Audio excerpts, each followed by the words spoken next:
ආයුබෝවන් කියලා පිළිගන්නවා ඔබ සියලු දෙනාම සුපුරුදු පරිදි අදත් වීඩියෝ එකක් අරගෙන ආවා වැඩි දිනෙක නොදන්න කාරණයක් ගැන කතා කරන්න.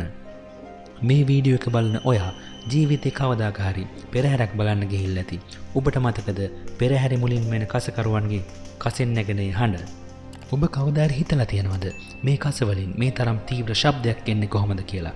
ගොඩක් අය හිතාගෙන ඉන්නේ කසේ ගහනකොට කසයක නැමිලා වෙත් කසේම වැදිලා වෙන්නේ නැති සද්ද එන්නේ කියලා.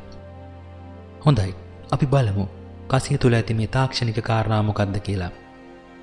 අද කරකවලා ගැම්මාරන් ගස්සලා ගහන පාර කසේ දිගේ ශක්ති තරංගයක් විදිහට ගමන් කරනවා. කසේ මුලින් පටන් අරගෙන අගට යන්න හීනිවන හැඩය නිසා මේ ශක්ති තරංගය කසේ කෙළවර දිහාට සංකේන්ද්‍රණය වෙනවා. හරියට ටැප් එකේ කටලාවට වහලා ටැප් එක ඇරියාම වතුර පාර ප්‍රෙෂර් වෙනවා වගේ.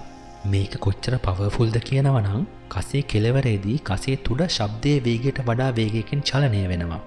මේකට කියන්නේ සවුන්ඩ් බැරියර් එක කඩාගෙන යනවා කියලා. සවුන්ඩ් බැරියර් එක කඩාගෙන යනකොට සොනික් බූම් එකක් හැදෙනවා. ওই සොනික් බූම් එක තමයි අපිට ඇහෙන විශාල ශබ්දේ. ඉතින් මේ සවුන්ඩ් බැරියර් එක එහෙම නැත්නම් සොනික් බැරියර් එක කියන්නේ වාතයේදී ශබ්දයේ වේගය පැයට හැතැම්ම 671කට සමාන වේගයකින් යනකොට එතින් එහාට වේගය වැඩි කරනකොට සවුන්ඩ් වේව්ස් වලින් ඇතිවන බැරියර් එකක්. මේ බැරියර් එකක් කඩාගෙන යන තරම් වේගවත් වුණාම තමයි සොනික් බූම් එකක් හැදෙන්නේ.